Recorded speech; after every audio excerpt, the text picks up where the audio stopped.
네, 한 번 더 인사할까요? 사랑합니다. 축복합니다. 사랑합니다. 축복합니다. 네.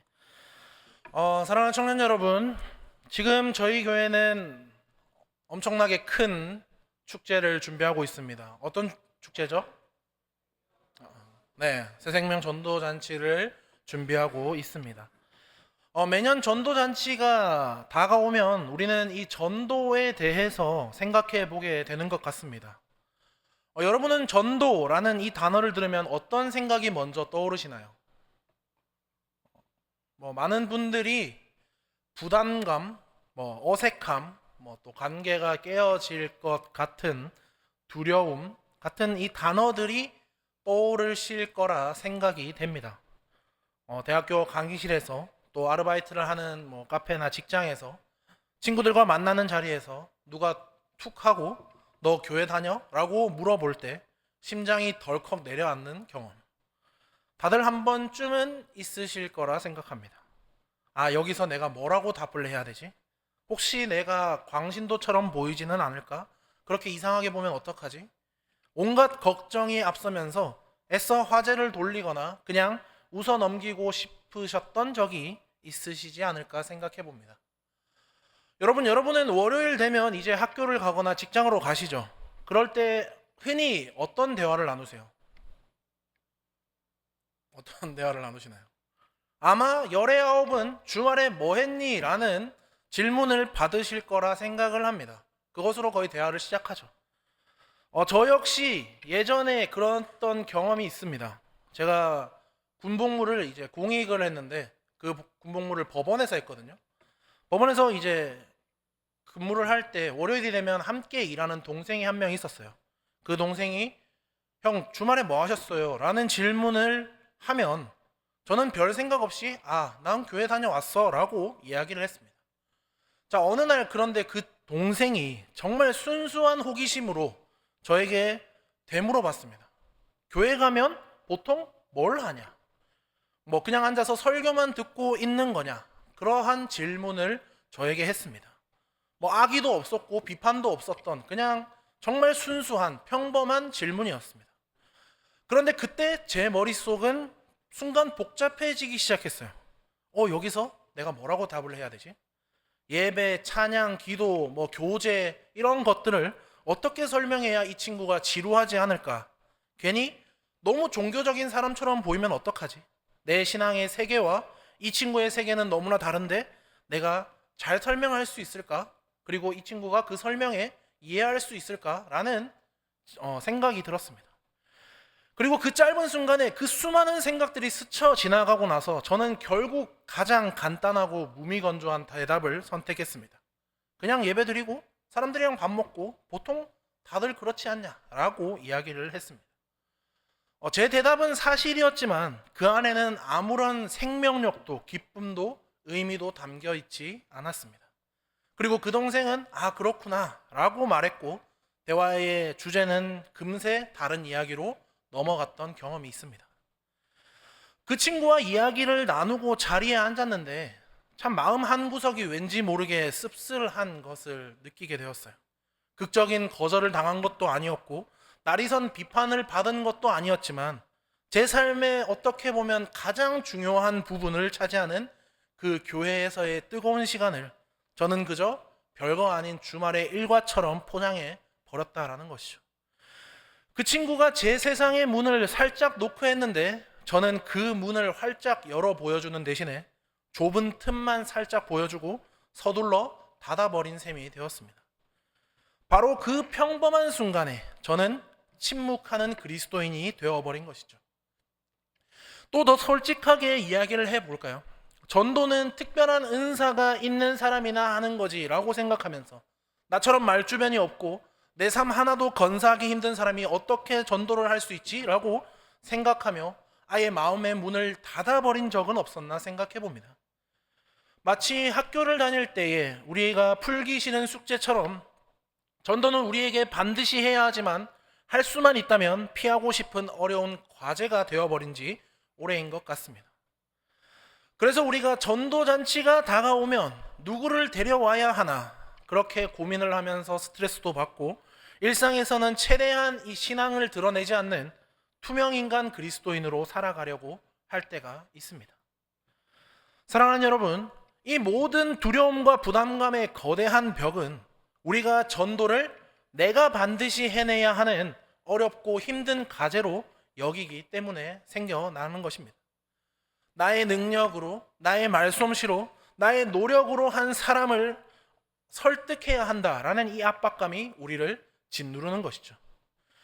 그러나 오늘 우리가 함께 읽은 이 베드로전서 3장 15절과 16절의 말씀은 전도가 우리의 능력이나 열심의 문제가 아니라고, 그것은 전혀 다른 차원의 이야기라고 우리에게 가르쳐주고 있습니다.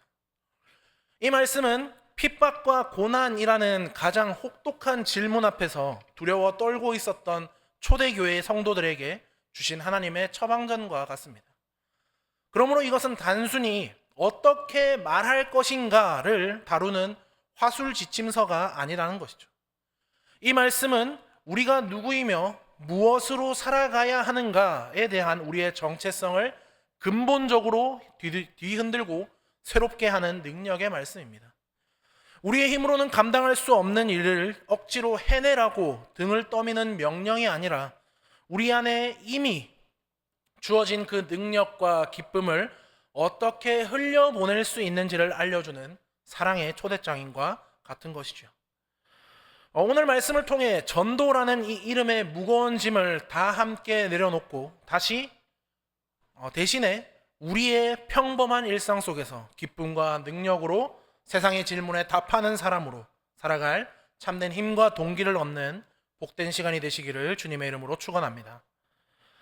앞에서 나누었던 이야기처럼 우리는 전도 앞에서는 참 많은 두려움을 마주하게 되는 것 같습니다.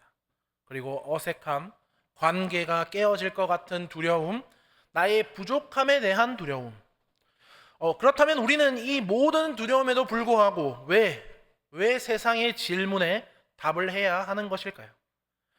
그 이유가 단순히 이 교회의 성장을 바라거나 우리에게 주어진 의무 때문이라고 한다면 사실 우리는 금세 지치고 말 것입니다.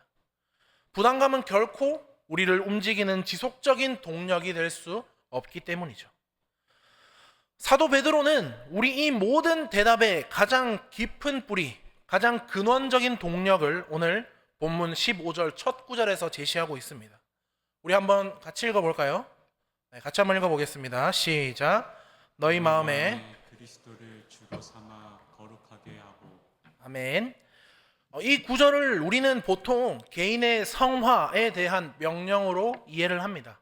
사실 그 내용도 맞습니다.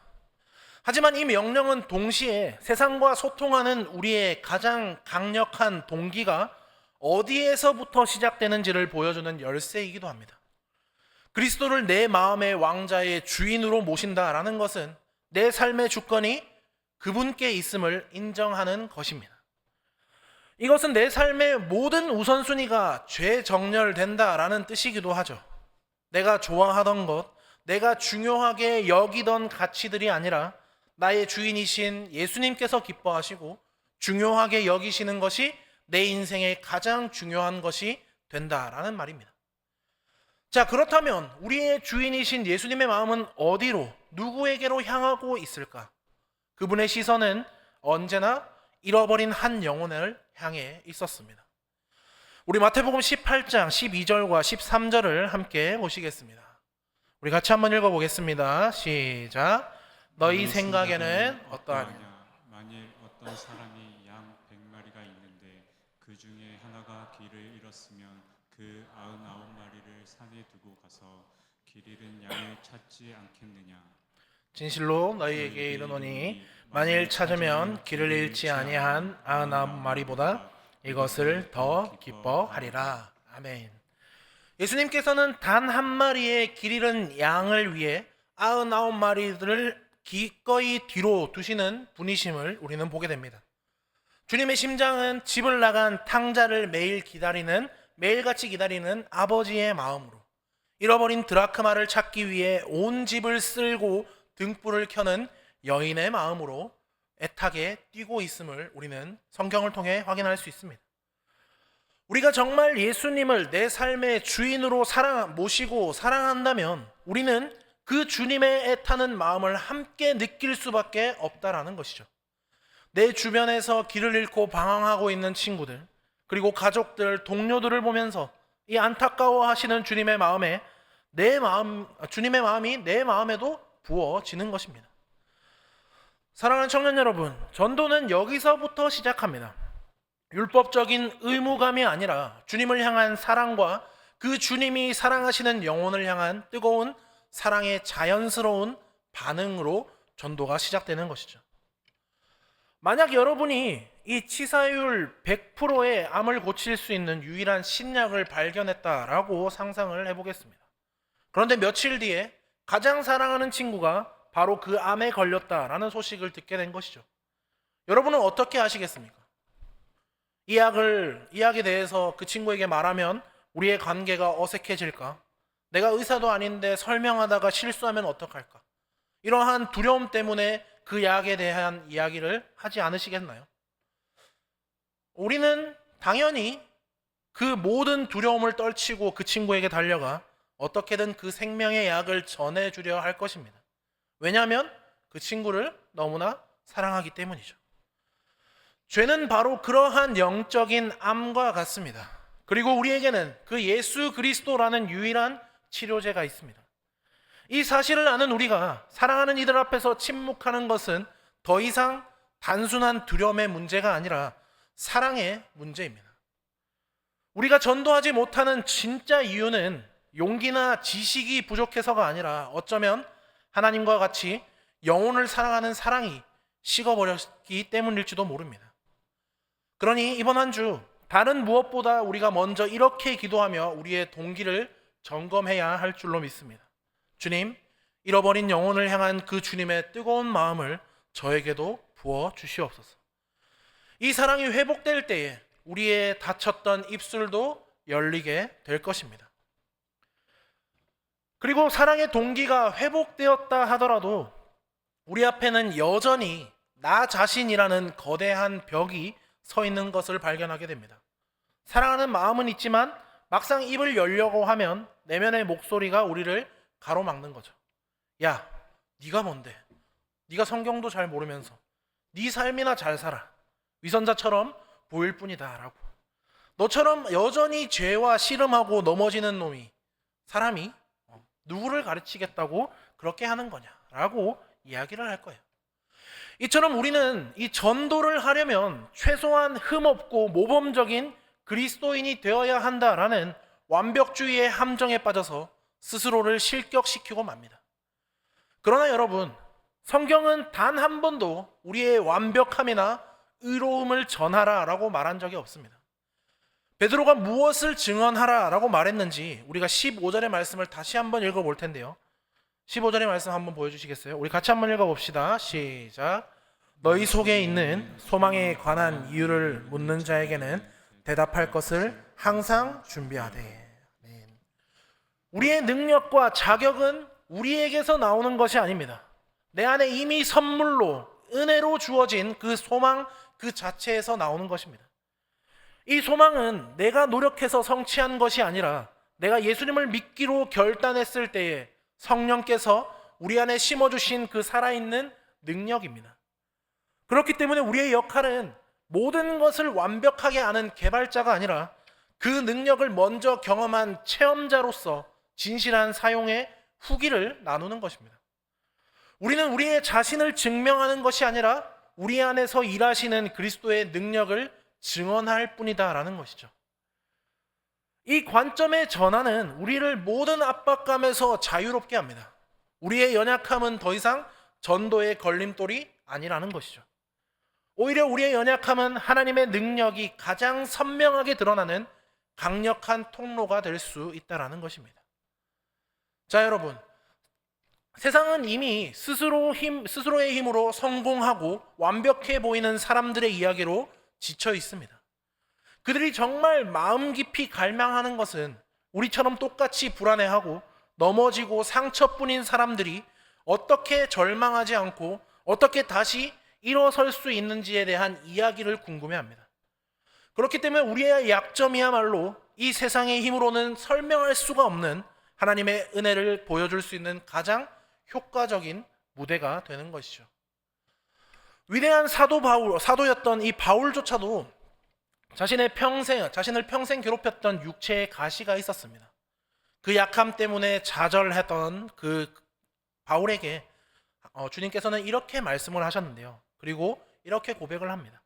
고린도서 12장 9절의 말씀입니다. 같이 한번 읽어보겠습니다. 시작. 내게 이르시기를 내 은혜가 내게 족하도다. 이는 내 능력이 약한 데서 온전하여 짐이라. 신지라. 그러므로 도리어 크게 기뻐함으로 나의 열악 자랑하리니 이는 그리스도의 능력이 내게 머물게 하려 함이라. 아멘.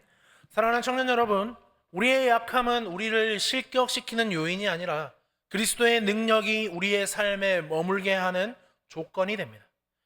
친구가 불안에 대해서 말할 때에 나는 불안 같은 거 없어 라고 말하는 완벽한 그리스도인이 아니라 나도 불안 때문에 힘들어. 그러나 이러한 나를 붙들어 주시는 하나님의 약속이 있기 때문에 소망을 잃지 않고 살아가고 있어 라고 말하는 정직한 증인이 필요한 것입니다.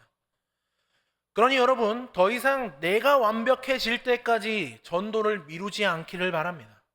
우리의 부족함을 솔직하게 인정하고 나는 이렇게 연약하지만 이런 나를 사랑하시고 날마다 새롭게 하시는 하나님의 은혜가 바로 나의 소망입니다 라고 고백할 때 세상은 여러분의 완벽함이 아닌 여러분 안에 살아계시는 그리스도의 능력을 보게 될 것입니다.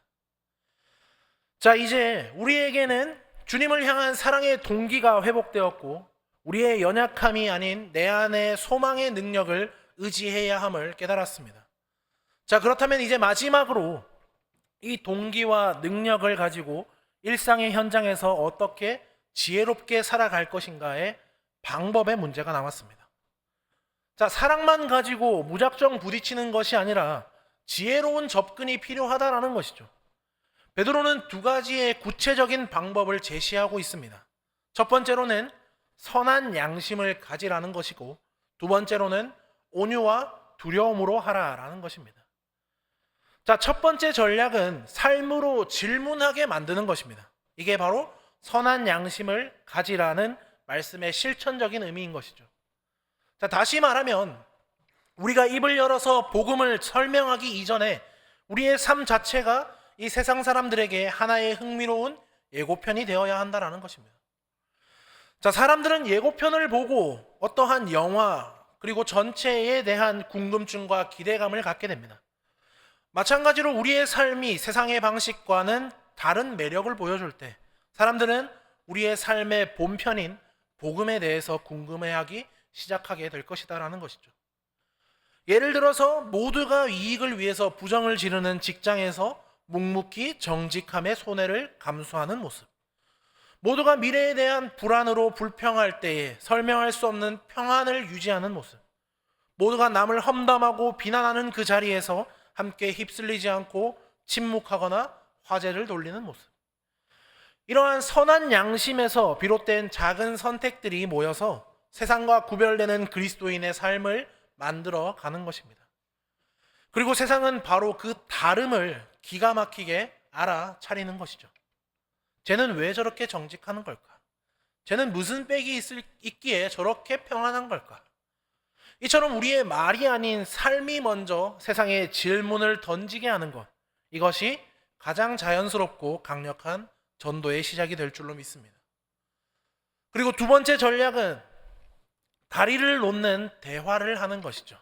이것이 바로 온유와 두려움으로 하라라는 말씀의 실제적인 방법입니다. 세상 사람들이 마침내 우리의 삶에 질문을 던져올 때 우리는 벽을 세우는 방식이 아니라 다리를 놓는 방식으로 대화를 해야 한다는 것입니다. 자, 온유. 참 많이 들어봤죠, 온유. 온유는 들어주는 힘입니다. 우리는 정답을 알려주는 해결사가 아니라 따뜻한 마음으로 상대방의 고민과 아픔을 들어주는 친구가 되어야 한다는 것이죠. 왜 그렇게 생각하는데?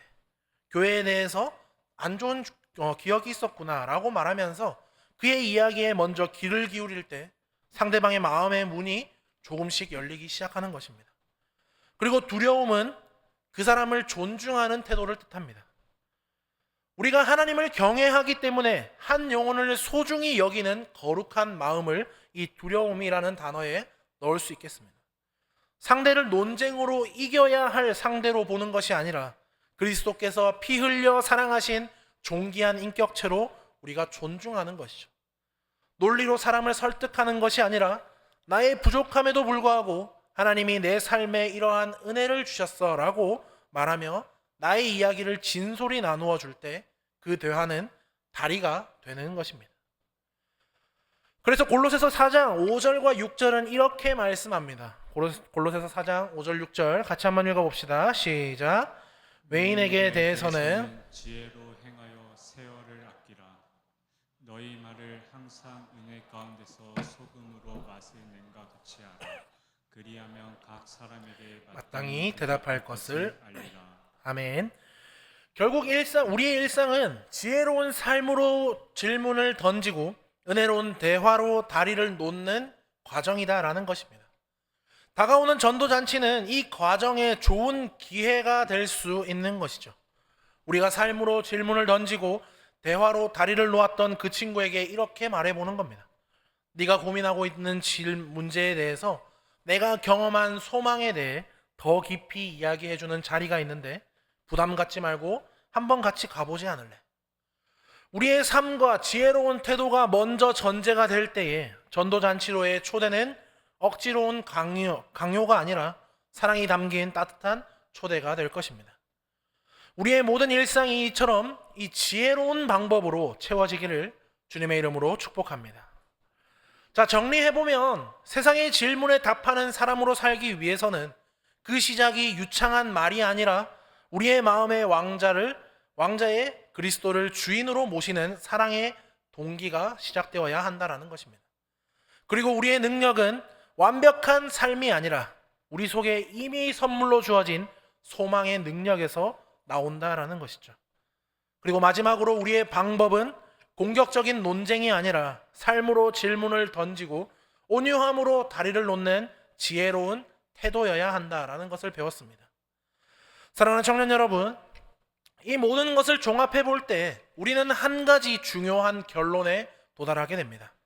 전도는 우리가 주일이나 어떠한 특별한 행사에만 하는 것이 아니라 그러한 종교 활동이 아니라는 것이죠.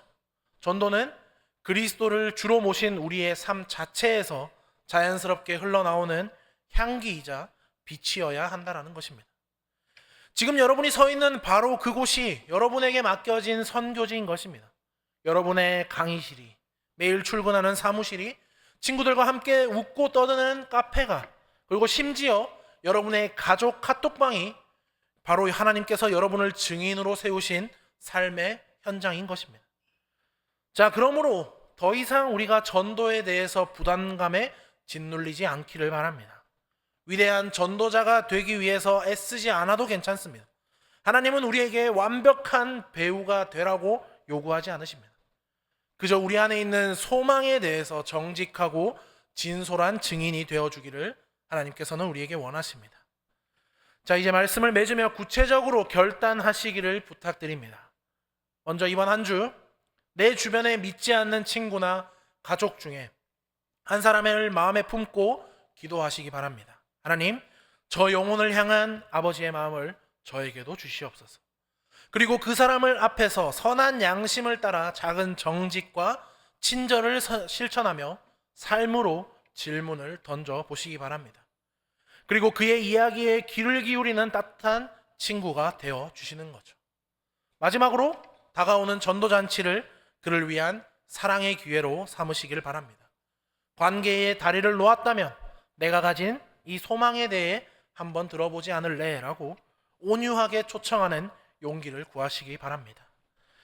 사랑하는 청년 여러분, 우리는 세상을 향한 하나님의 살아있는 편지입니다. 그러니 두려워하지 마시고 예수님을 전하는 것에 주저하지 않기를 바랍니다. 우리가 받은 사랑을 삶으로 살아내고 우리 안에 소망을 진솔하게 나눌 때에 하나님께서 우리의 평범한 일상을 통해 한 영혼을 구원하는 위대한 역사를 이루어 가실 것입니다. 우리 모두가 삶의 모든 자리에서 이처럼 복된 소망의 증인으로 살아가시기를 주님의 이름으로 축복합니다.